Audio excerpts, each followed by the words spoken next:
we're going to continue to read this and study this document. It's called Emet Ve-Emunah. And like I said last week, it was created at the 100th anniversary, I think, of the founding of the JTS, if I remember correctly. And we got to about page 22, if I remember correctly. And again, the point of it was that they found that for a lot of Jews, and particularly Jews in the conservative movement, a lot of them identified their Judaism with what they weren't, as opposed to with what they were. Right? So they weren't like the Orthodox, they weren't like the Reform,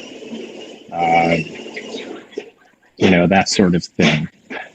And they realized that they needed to have, they had avoided kind of defining things too much because they wanted to have as broad a tent as possible, as many people to feel comfortable in the movement. But in the process, it also left it a little too wishy-washy. And I think that my understanding is that was the motivation for this pamphlet. So we'll start off on page 21. I think that's where we left off. And we'll read, and then basically if you have a question or comment, just jump in and we'll take it from there. Sound good?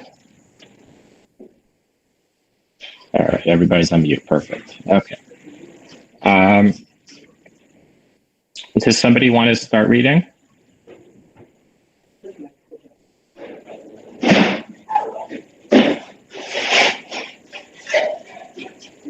Any volunteers to read a little?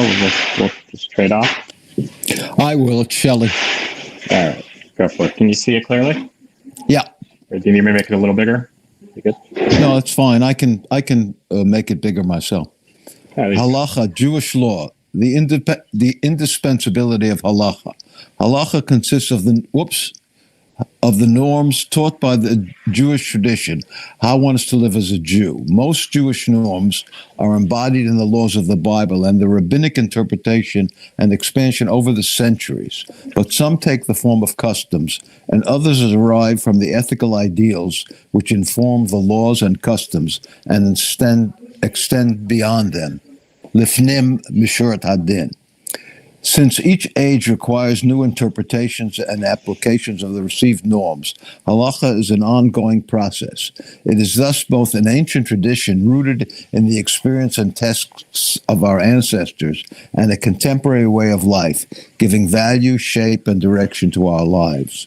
For many conservative Jews, halacha is indispensable, first and foremost, because it is what the Jewish community understands God's will to be.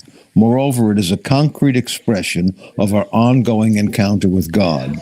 This divine element of Jewish law is understood in various ways within the conservative community, but however it is understood, it is for many the primary rationale for obeying halacha, the reason that undergirds all the rest. So just 1 second.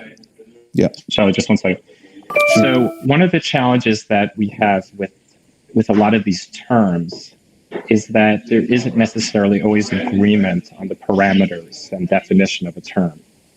So with this term as well, with halacha, sometimes when people say halacha, they're speaking about Jewish law very specifically, and they might say, is it halacha or is it, a minhag, is it tradition? Right? The way it's being defined here is that actually the tradition is part of the halacha. They're differentiating between the laws that are, written in the Torah and halacha, which encompasses the whole body, written in the Torah by the rabbis and the changes that were made, as well as the tradition. All right, keep going. Oops. Other considerations, however, I'm sorry. Go ahead. Other considerations, however, complement the theological basis for halacha. It is a means of identifying and preserving the Jewish people and its traditions. It trains and sharpens the moral conscience of individuals and society by presenting cases for consideration and teaching Jews how to think about them morally. It establishes minimal standards of behavior and gives ideals concrete expression.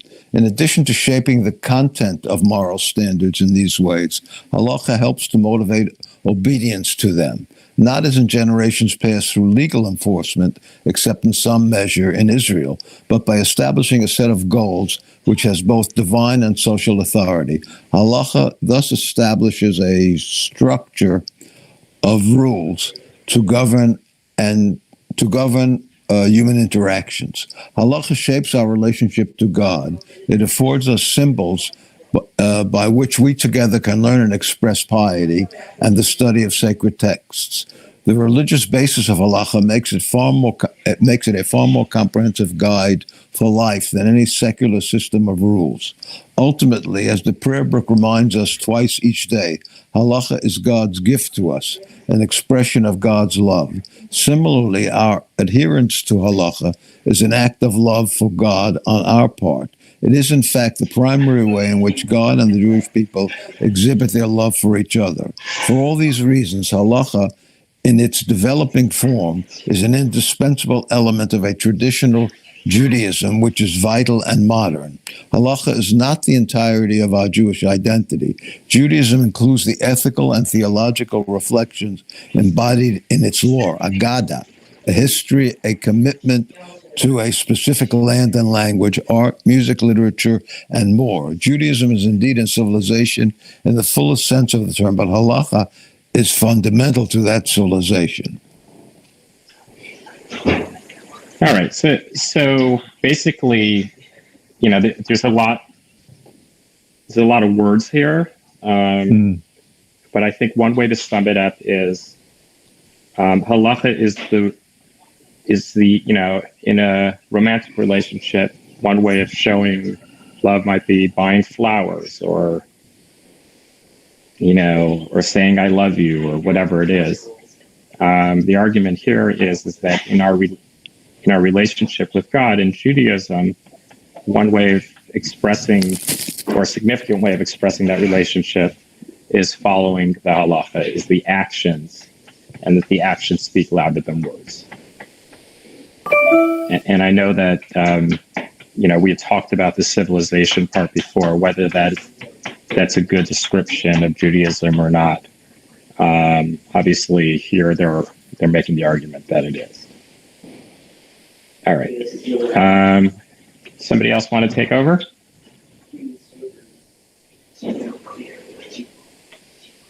Any volunteers? I'll do it. I'll All right, Bob. Thank you. And thank you, Shelley.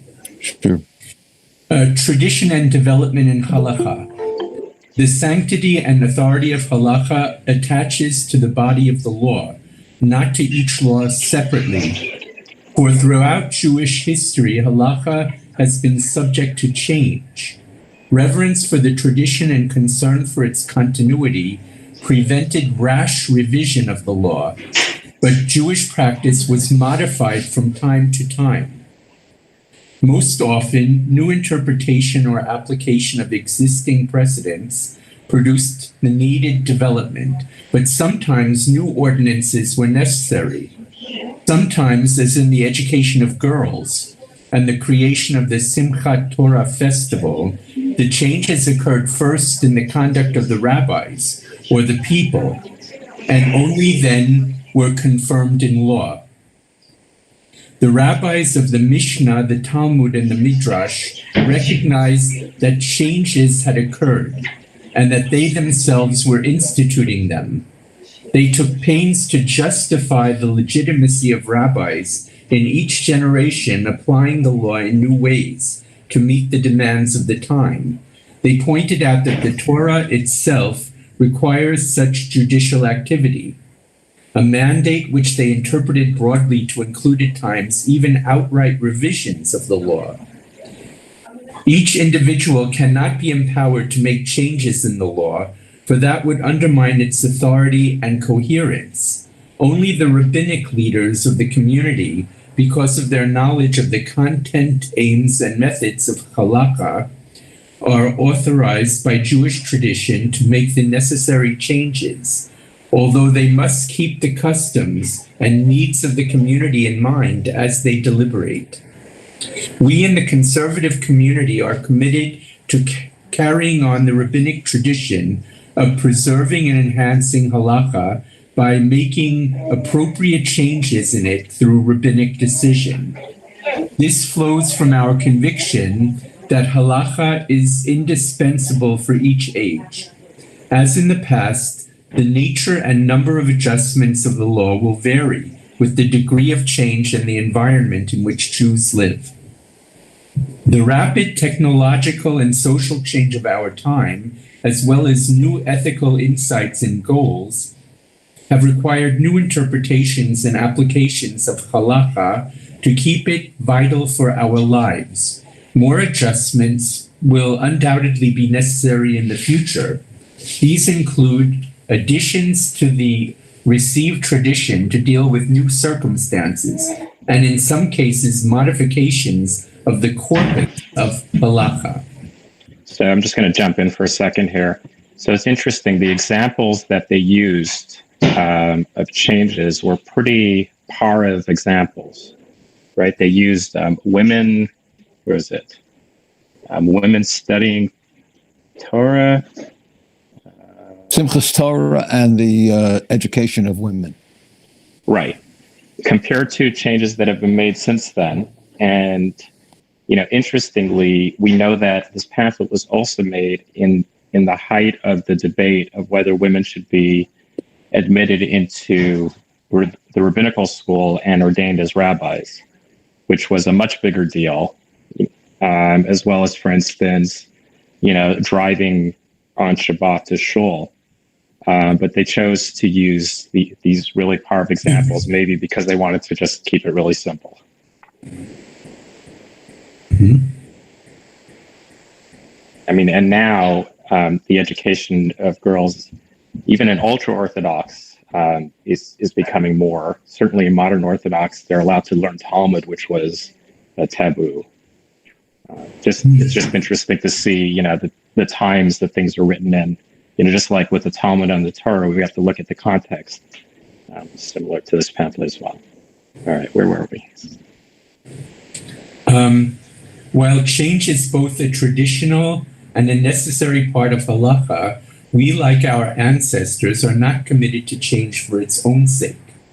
Hence, the thrust of the Jewish tradition and the conservative community is to maintain the law and practices of the past as much as possible, and the burden of proof is on the one who wants to alter them. Halakha has responded and must continue to respond to changing conditions, sometimes through alteration of the law, and sometimes by standing firm against passing fads and skewed values. Moreover, the necessity for change does not justify any particular proposal for revision. Each suggestion cannot be treated mechanically, but must rather be judged in its own terms, a process which requires thorough knowledge of both halakha and the contemporary scene, as well as carefully honed skills of judgment. Following the example of our rabbinic predecessors over the ages, however, we consider instituting changes for a variety of reasons. Occasionally, the integrity of the law must be maintained by adjusting it to conform to contemporary practice among observant Jews. Every legal system from time to time must adjust what is on the books to be in line with actual practice if the law is to be taken seriously as a guide to conduct. New technological, social, economic, or political realities sometimes require legal action. Some changes in law are designed to improve the material conditions of the Jewish people or society at large. The goal of others is to foster better relations among Jews. or between Jews and the larger community. In some cases, changes are necessary to prevent or remove injustice, while in others they constitute a positive program to enhance the quality of Jewish life by elevating its moral standards or deepening its piety. We affirm that the halakhic process has striven to embody the highest moral principles, where changing conditions produce what seem to be immoral consequences and human anguish. Varying approaches exist within our community to rectify the situation. Where it is deemed possible and desirable to solve the problem through the existing halakhic norms, we prefer to use them. If not, some within the conservative community are prepared to amend the existing law by means of a formal procedure of legislation, takana. Some are willing to make a change only when they find it justified by sources in the halakhic literature. All of us, however, are committed to the indispensability of halakha for authentic Jewish living. Our dedication to halakha flows from our deep awareness of the divine element and the positive values inherent in it. Every effort is made to conserve and enhance it. When changes are necessary, they are made with the express goal of ensuring that halakha remains an effective, viable, and moral guide for our lives. All right, so let's stop there. Thank you. So let's think of places where changes have been made. Any examples that anybody wants to bring up that either changes have been made or you think should have been made? Well, you talked about women, but also the changes in some of the changes in kashrut. In other words, allowing people to eat in a non-kosher restaurant as long as they don't eat things that are obviously treif. So that came to my mind right away. That was a big change. Okay. And driving to the synagogue on Shabbos, as long as you go to the closest one. Yeah. Right. How about streaming Rosh Hashanah Yom Kippur? That's about as current as it gets, right? Yeah, that's the latest.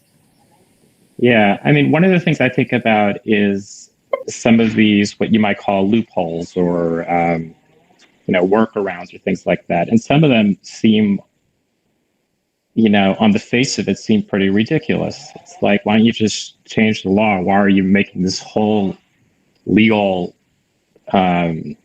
procedure? And the reason is because they tried as much as they could to stick to the existing body of law so it can keep its authority. So whether, it's an Erev or, the ability to borrow with interest or some of these other things. And of course, one of the big modern versions, and I talked about this before, is the ability for a woman to get a religious divorce, even if a man doesn't want to give it. Which is, a lot of people have said, you've made bigger changes, you've found ways around, other issues. Why are you so unwilling to change this? Is it because in this case, it's a bunch of men who are making the rules?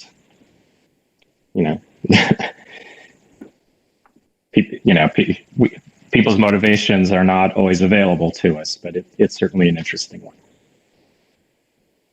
All right. So what do you see, if you don't mind my asking a question, what do you see as upcoming changes that are, what are being considered now besides the, the issue of divorce for women? Is there anything really? I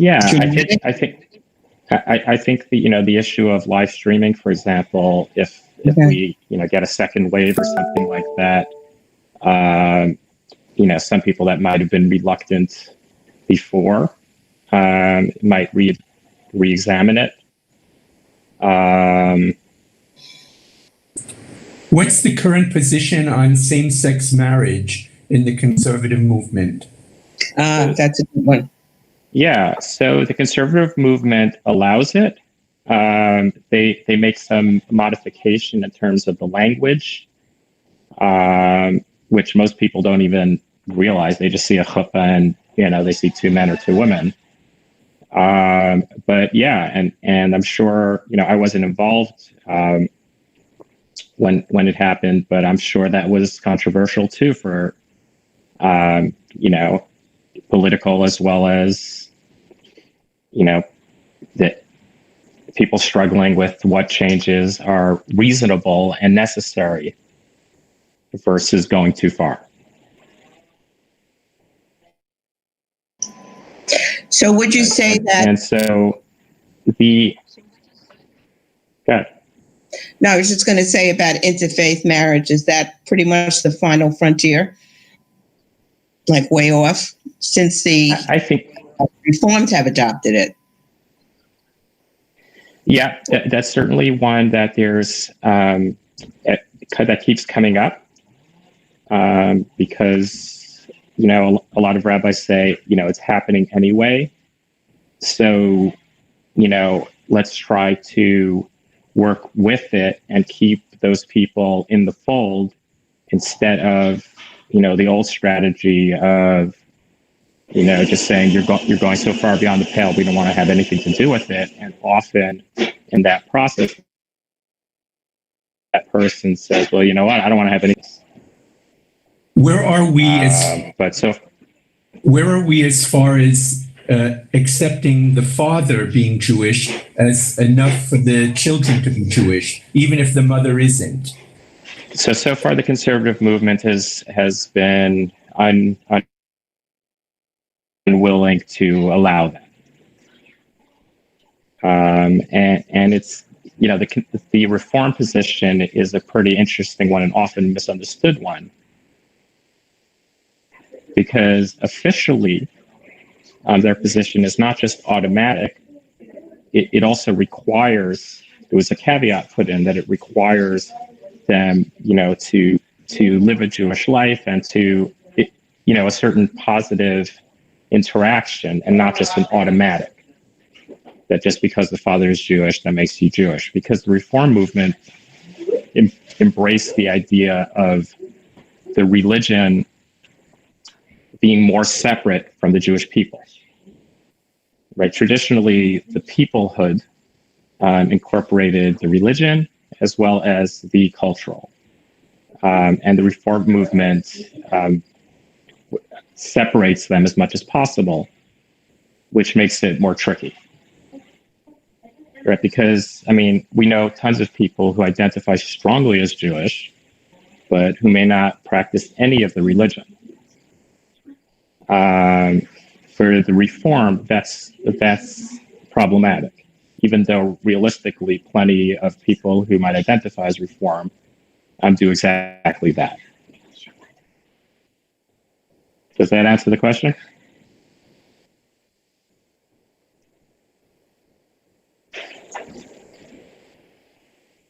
Yeah, I guess so. It's just that I'm not sure. We don't yet accept patrilineal Judaism? Correct. Yes, in the conservative movement, we have essentially said that's too far beyond the pale. That kind of goes to the foundation of the halachic system. That is the precedent. It's been accepted for so long that a change like that would just be too far beyond the pale.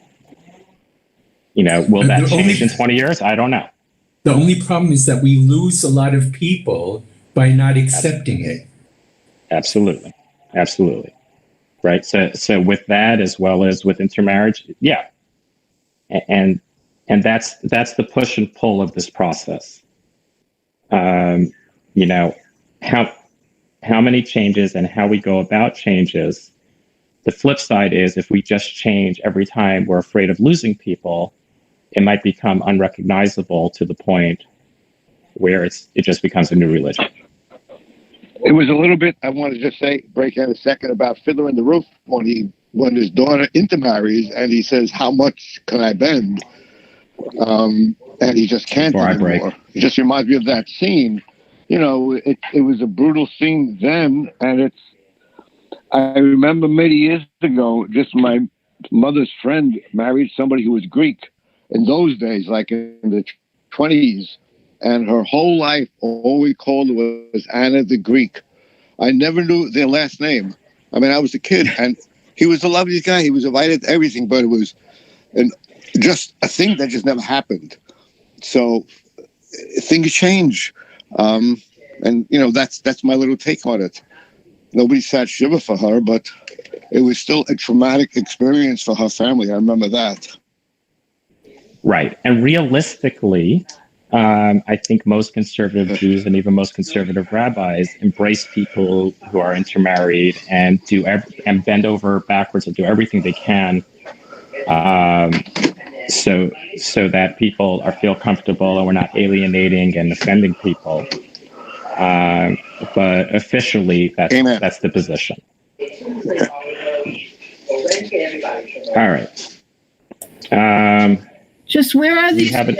I just have a question, Rabbi Judy Goldstein. Sure. Where are these changes written? Is there anywhere you know? Because I wasn't even aware you could ride to shul on Shabbos, or as long as it's what Sandy mentioned. So I just was wondering. Yes, great question. And it's going to be addressed, I think, in the next section. But just to answer the question, there's a committee of Jewish law and standards as part of the Rabbinical Assembly, and they have a group of rabbis who are part of this committee, and either local rabbis, or I'm not sure exactly what their criteria is. If anybody can bring an issue, or if it has to be the rabbi of an affiliated synagogue, whatever it is, but people send a question, and it's kind of like the Supreme Court. They might say, this is already really answered. We're not going to relitigate it or whatever. Or they might say, this is a really pressing issue. We can only deal with, let's say, 5 this year. Let's put this one on the agenda. And then they debate it. They write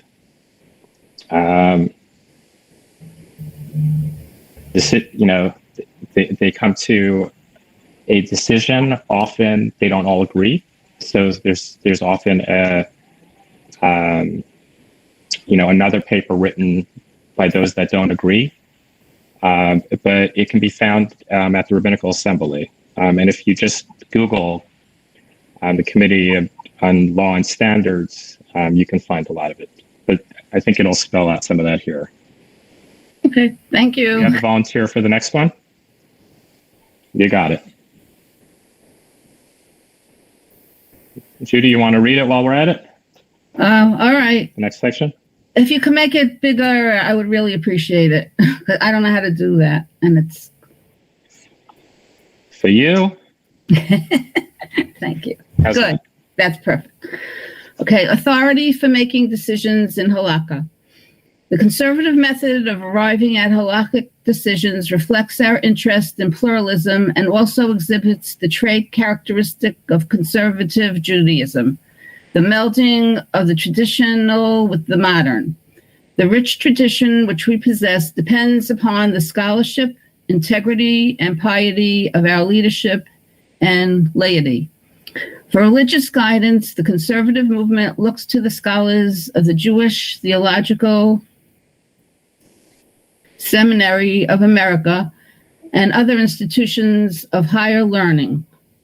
The United Synagogue of America, the Women's League for Conservative Judaism, and the Federation of Jewish Men's Clubs represent the human resources of lay people of our community. Authority for religious practice in each congregation resides in its rabbi, its mara diatra. It derives from the rabbi's training in the Jewish tradition, attested by his or her ordination as a rabbi, and by the fact the congregation has chosen that rabbi to be its religious guide. In making decisions, rabbis may consult the Committee on Jewish Law and Standards, consisting of representatives of the Rabbinical Assembly, the Jewish Theological Seminary of America, and the United Synagogue of America. The Committee on Jewish Law and Standard issues rulings shaping the practice of shaping the practice of the conservative community. Parameters set by that committee and the Rabbinical Assembly conventions govern all of the rabbis of the Rabbinical Assembly, but within those bounds, there are variations of practice recognized as both legitimate and, in many cases, contributory to the richness of Jewish life. In this way, the conservative community preserves the traditional interactions between individual rabbis in their communities and the larger central authority of the movement in making decisions in Jewish law. At the same time, conservative Judaism responds to the needs of individual Jews and congregations. This assures us a clear sense of identity together with a vibrant, healthy pluralism. Does that answer the question more clearly? Yes. Yes. All right. So you can find... Rabbi, Go ahead. Rabbi, I have a question. Shelley? Sure. So I heard what you said about the sort of a central authority coming from the center of the conservative movement, but it said here that the local rabbi has great authority, and that seems to be somewhat of a contradiction, unless I misunderstood it. Yeah. So it's not. The parameters are not really rigidly expressed. And so the idea is that, the rabbi has the ultimate authority for that congregation, but at some point, the greater body also has the authority to say, Rabbi, you know what, you've gone too far, you're out. Right. And so they're giving the authority, right, because they don't have control over every congregation. Because any congregation, and many have over time, said, you know what, we don't like this that you've done, that the central authority has done, or we don't like that, or your dues are, you're charging us too much, or, whatever the issue is, we're going independent. And being that we're in the United States, you can do that. Go ahead, Sandy. But keeping it at the local level, you don't have to go back far in our history, because if you recall, what Rabbi Neuberger's contract specifically said, pulpit authority, and he makes the final decisions. And there were many, many examples of that. And I could think of one right off the bat, that when a child was being born, in those days, actually, think about when a child was being born bat mitzvah. Under Rabbi Neuberger, a girl was not allowed to read the Haftorah Saturday morning. Everybody remembers that. So a bat mitzvah was Friday evening or Sunday, when actually you don't read a Haftorah. So that was the decision made by the rabbi at the time, and he had every right to make it. Right. And that was still within the pale of what was allowed by the movement, and so right, that was acceptable. And that in the boilerplate contract that the Rabbinical Assembly has, I don't know how many people still use it anymore, because the world is changing in lots of ways, but it does have a clause for the rabbi is the Mora Diatra, uses that term, is the ultimate authority, and it's part of the push and pull. We talked a little bit about this. I don't remember if it was last week or not. We didn't talk about it, but in the introduction to this pamphlet, there's a push and pull between the laity and the rabbis, right? So realistically, in many congregations, the board and the president have more authority now than they had in the past. In the past, it was much more kind of like medicine. You know, the doctor is the one who's knowledgeable. They tell you what to do and you do it. And now we have, you know, patients' rights and what's that? Maybe, I said. Maybe you do it. But right, but the exactly.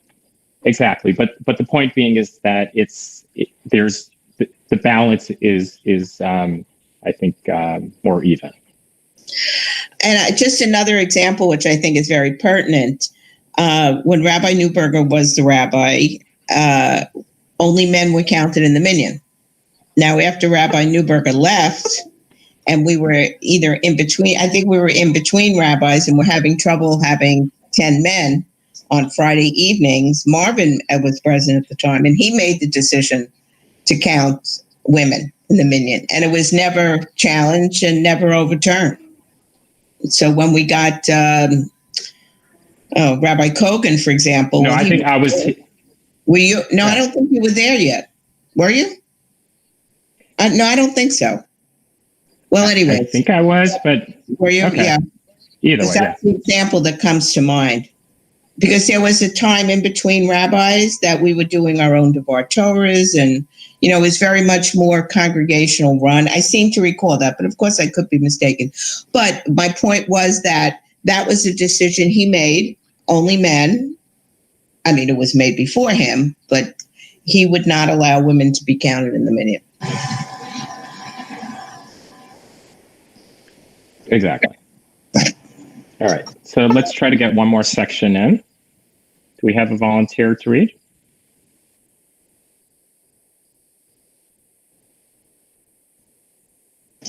Nobody wants to read. Usually everybody's clamoring to read. Well, not everybody can read. Some people can't actually see the text. Oh, well, I can read if nobody else can see it or want to. All right. So the problem of evil, which is a problem. The existence of evil has always provided the most serious impediment to faith. Given the enormity of the horror represented by Auschwitz and Hiroshima, this dilemma has taken on a new terrifying reality in our generation. I'm curious what generation they're writing about, by the way. When was this written? So this was in the 80s. Okay. The generation of how a just and powerful God could allow the annihilation of so many innocent lives haunts the religious conscience and staggers the imagination. Despite centuries of debate, we must realize that no theology can ever justify the mass slaughter of the blameless, the death of a single child, or the seeming randomness with which natural disaster strikes. The Torah itself reflects the tension between the inscrutability of God's will and God's own assertions that he is the author and prime exemplar of morality. Ultimately, we cannot judge God because we cannot discern his workings from beginning to end.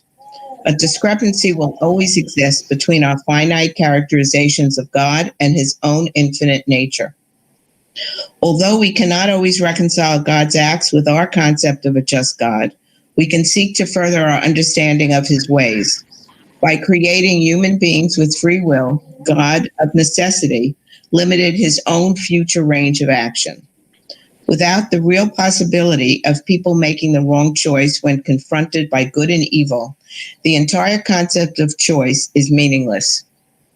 Endowing humankind with free will can be seen as an act of divine love, which allows for our own integrity and growth, even if our decisions can also bring about great sorrow. You want me to continue? Sure. We must recognize that most of the world's suffering directly results from our misuse of the free will granted to us. Poverty and war are often the products of human sloth and immorality. Our own passivity or injudicious behavior can exacerbate the ravages of hunger or disease. Given the organic relationship which binds all humankind together, the cruelty or stupidity of some can have wide-ranging, hurtful effects on others, especially when people are unchallenged. We can honestly assert that our actions do have consequences, Even if ultimate vindication or recompense is delayed, it is true that in general, right doing does lead to well-being, while wrongdoing results in disaster. At times, we are confounded and even angered when we cannot discern the purpose of suffering or the warrants of evil's targets. We deny as false and blasphemous the assertion that the Holocaust was the result of its victims' transgressions or of the sins of Jewry as a whole. But even when the causes of human evil are traceable, the justification of natural disaster or genetic disease remains a mystery to us. When words fail us, when our understanding cannot grasp the connection between suffering and our deeds, we can still respond with our acts. Tragedy and personal suffering can spur us on to new levels of compassion, creativity, healing, and liberation of the human spirit. Do you want me to continue? Well, let me just see. Any comments or questions before we? Yes, I think the comment that the right doing leads to good and wrongdoing leads to evil is the remark of a religious person, but not necessarily backed by facts. Yeah, I think they qualified it a little bit there, knowing that it was going to be a little bit controversial. It's true that in general. Okay. Yeah, okay. but I, when I read that, I was like, okay, well, I hope that's true. Yeah, right. Yeah. I have problems with that statement, although I believe it, but it seems to take away the responsibility of the person committing the acts of evil or the acts of good. It's like in and of itself, an act of wrong leads to. Maybe they discuss it further on. Yeah, I mean, part of the problem. Go ahead. I mean, in the end, my feeling is that the best explanation is like at the end of Job. Just shut up. You don't know anything. Which they're kind of saying, right? They acknowledge that that yes. We're not going to understand it, and they even use words like blasphemous and stupidity, and right. This is really the strongest statements that they're making. Right. Having said that, trying to conquer this issue in this pamphlet is a little bit risky because it's obviously the most difficult issue.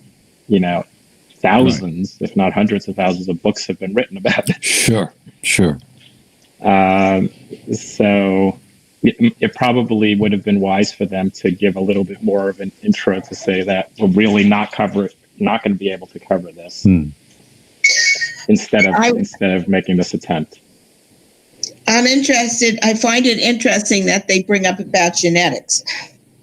That's the first time I've seen that, because when we talk about suffering, it's not always clear that suffering can be mental anguish as well. Well, we know mental anguish from grieving, but what about mental illness with all the suffering that goes along with it? It's not necessarily because of an outside influence like losing somebody.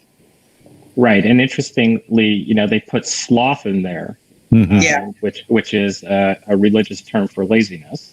Yeah. And a lot of people, I think today, would find that offensive to basically say, that's motivation. More often, it's not that simple, and often there is mental illness that's behind that. Right. So it's true. Well, I'm kind of reading ahead. Should I read the next paragraph? Because I think it answers some of this. All right, go for it, and then we'll stop there. Okay. When caught in the throes of pain, the sufferer can find little comfort in how do you pronounce that? Theodicy. Oh, theodicy. Thank you. Thus attempts to vindicate God by positing tragedy as a necessary condition of life, or by asserting that evil is either the mere absence of good or the work of an autonomous demonic realm, may have some philosophic value, but they cannot alleviate the immediacy and intensity of sorrow. During moments of travail, we can find solace in God who identifies compassionately with us in our struggles. When the world seems chaotic following bereavement, the traditional blessing, Baruch Dayan Emet, blessed is the righteous judge, and the Kaddish can provide a sense of stability and order. They serve as signposts on the road from mourning to consolation, while affirming our belief that all is not chance, that there is a divine plan, even when we cannot clearly discern its contours.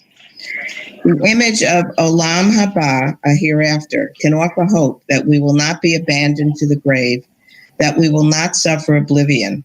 Stripped of all illusions of self-sufficiency by the reality of death, we can gain a deeper consciousness of God, who caringly grants us the fortitude to endure and the ability to find meaning even in our loss. Yeah, so that's really interesting. Beautiful. Yeah. To see Olam Haba mentioned in a conservative statement of principles. I think a lot of conservative Jews think that conservative Judaism doesn't acknowledge any, life after death, because you don't hear it or see it very often. But here it is acknowledged. Mm.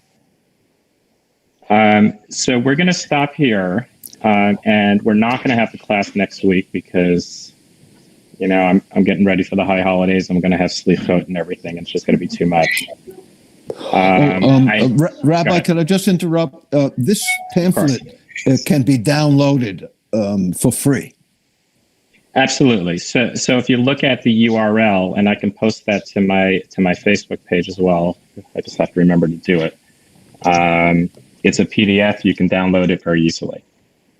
So for those that want to continue, I encourage you to do that. And then after Rosh Hashanah, we'll pick up with something else.